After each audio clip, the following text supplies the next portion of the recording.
Ce que nous pouvons constater dans les systèmes d'enseignement, surtout en Afrique francophone, dans beaucoup de salles de classe, le style d'enseignement est dominé par la transmission des connaissances d'une manière transmissive. L'apprenant est considéré comme une vase vide dans laquelle on doit verser les connaissances. Pour faire face à ce problème qui s'est manifesté aussi dans les résultats des apprenants, la communauté baptiste au centre de l'Afrique avait mis en œuvre un programme de formation en pédagogie active et participative pour apprendre aux 4069 enseignants dans ces 698 écoles d'enseigner autrement. Ces écoles se trouvent dans les provinces du Nord et du Sud Kivu en République démocratique du Congo. Au Congo, 80% des écoles sont gérées par les églises sous forme de conventions.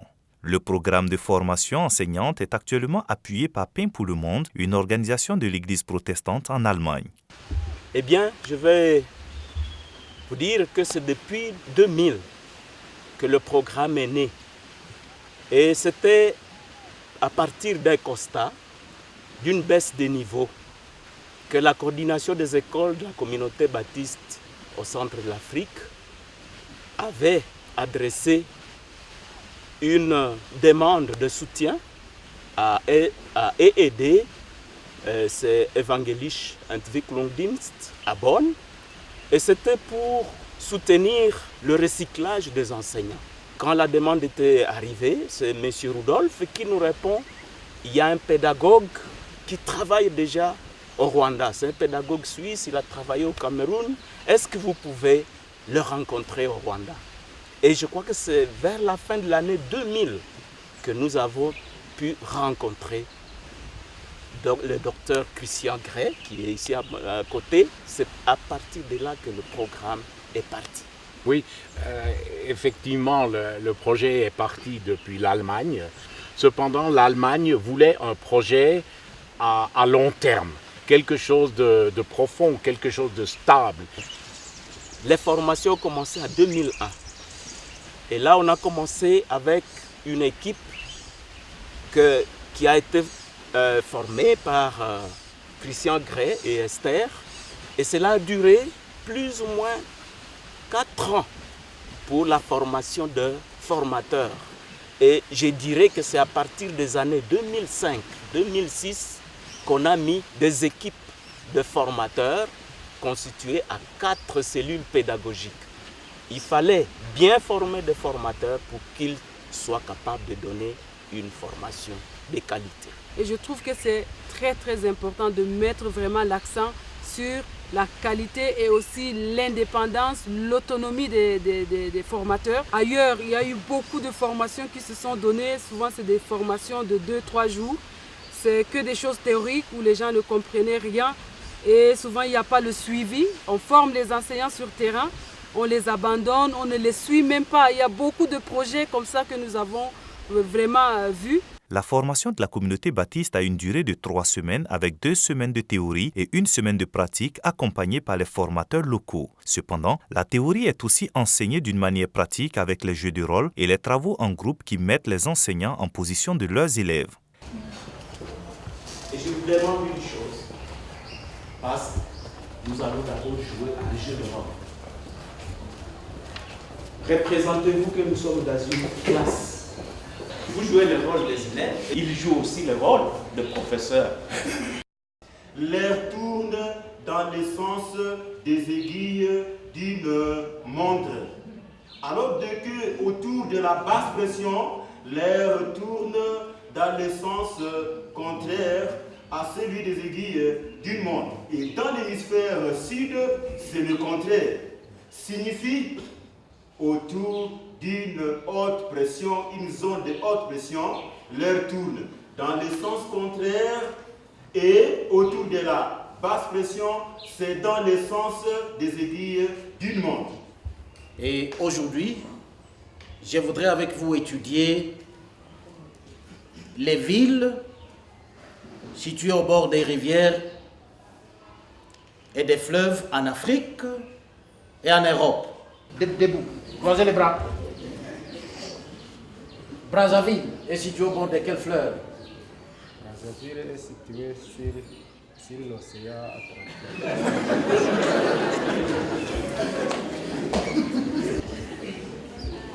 Situé sur l'océan Atlantique. Toi là, celle-là, toi. Debout. La ville de Brazzaville, située sur le fleuve. Et toi? Brazzaville est située au bord du fleuve. Et vous quatre ensemble? Qui te demande de t'asseoir? Vous quatre ensemble. Brazzaville est située au bord du fleuve. Asseyez-vous. Vous allez travailler individuellement pendant 3 minutes. Vous avez le croquis à côté et vous avez la consigne là-bas de ce que vous allez faire. Et à 3, qu'est-ce que vous faites? Vous discutez ce que chacun a trouvé et vous essayez de vous mettre d'accord pour un même travail. Allez avec ce travail. Maintenant, vous serez à 6, vous allez discuter pour vraiment associer correctement les éléments digestifs aux organes qui les sécrètent. Qui parmi vous voudrait se faire inscrire chez le deuxième professeur?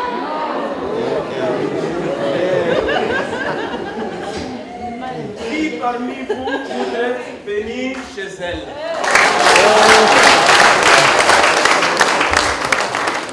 Pendant cette formation, la nouvelle méthode est la pédagogie active et participative.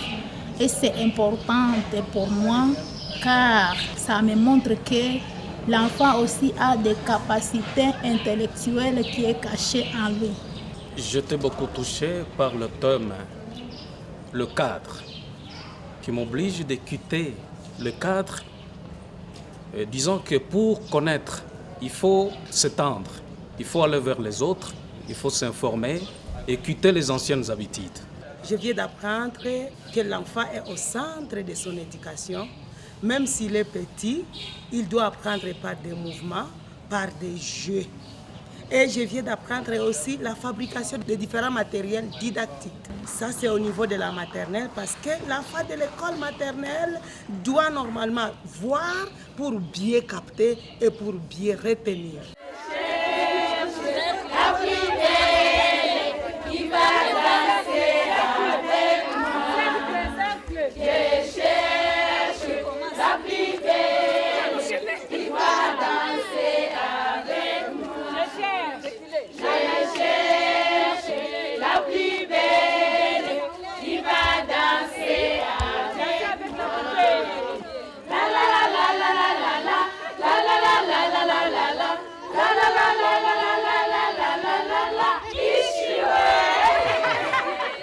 Dans le programme national congolais, c'est écrit qu'il faut appliquer les méthodes actives.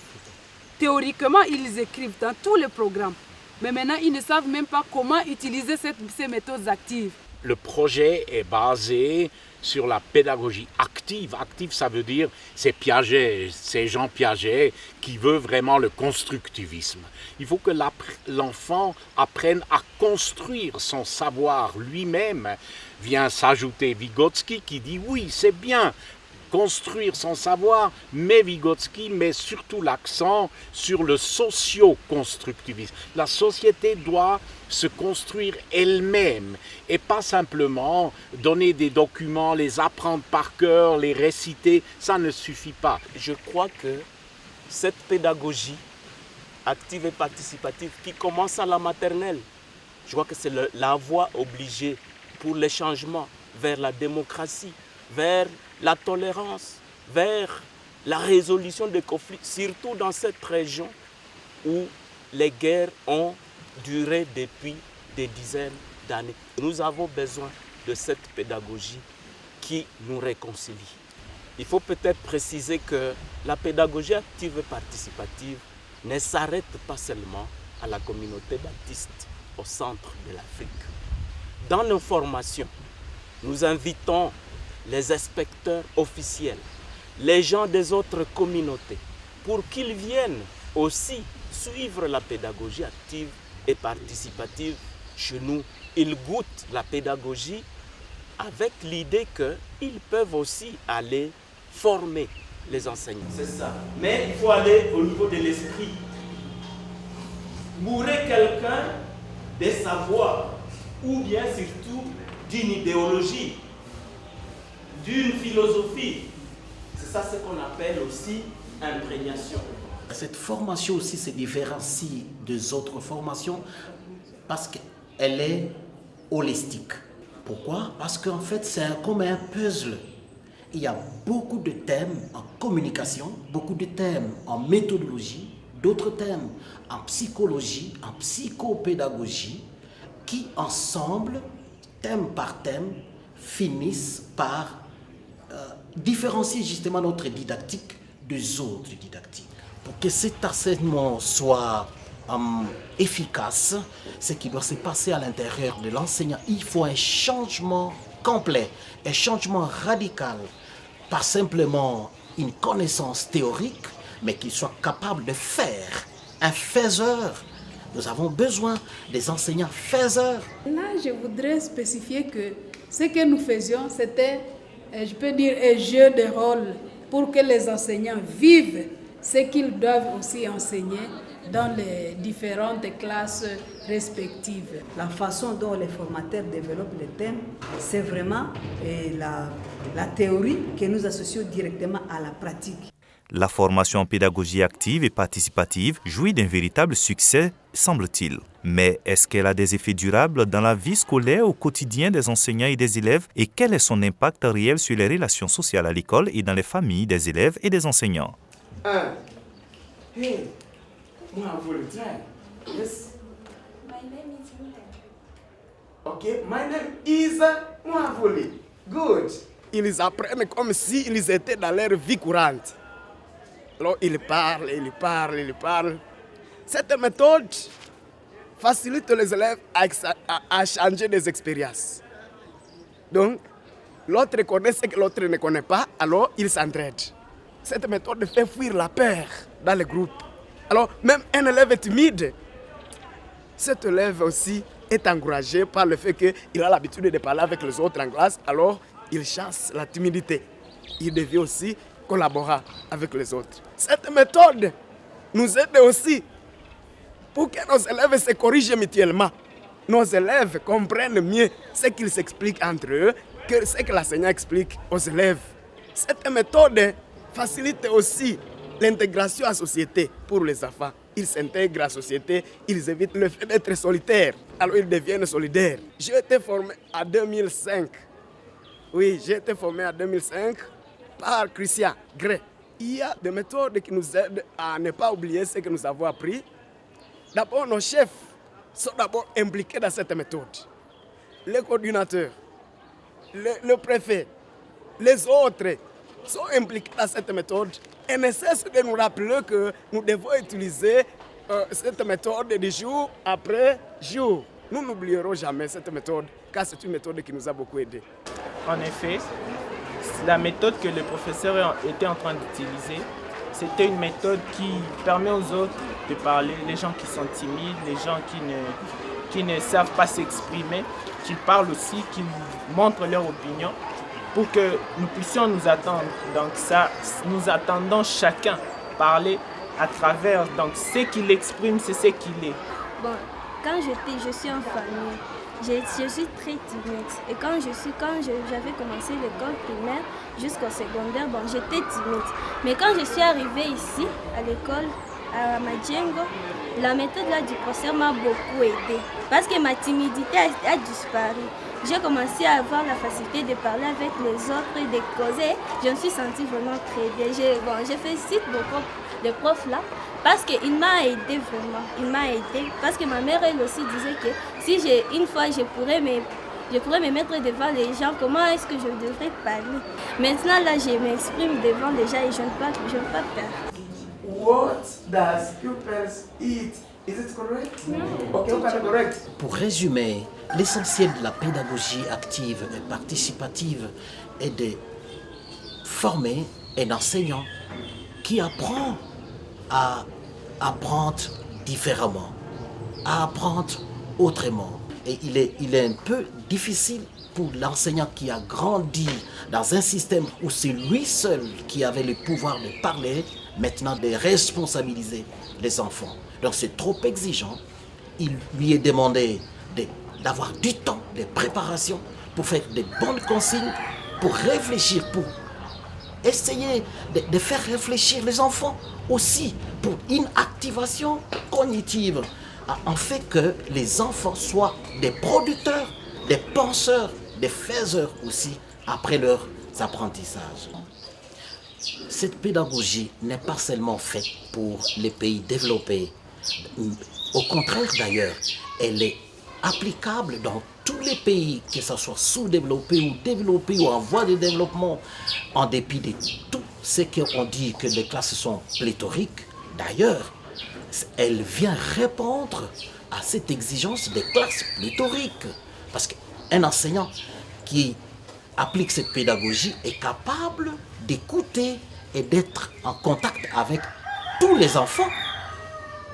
Pour que cette pédagogie puisse connaître une mise en œuvre encore plus large, il ne faut pas seulement que l'enseignant comprenne les valeurs de cette pédagogie, mais il faut aussi que ça monte jusqu'au sommet, que les responsables du pays puissent aussi capitaliser cette pédagogie pour que cette pédagogie soit appliquée, pas seulement au niveau théorique dans des programmes, mais nous avons besoin que même les sommets comprennent comment ça s'est fait.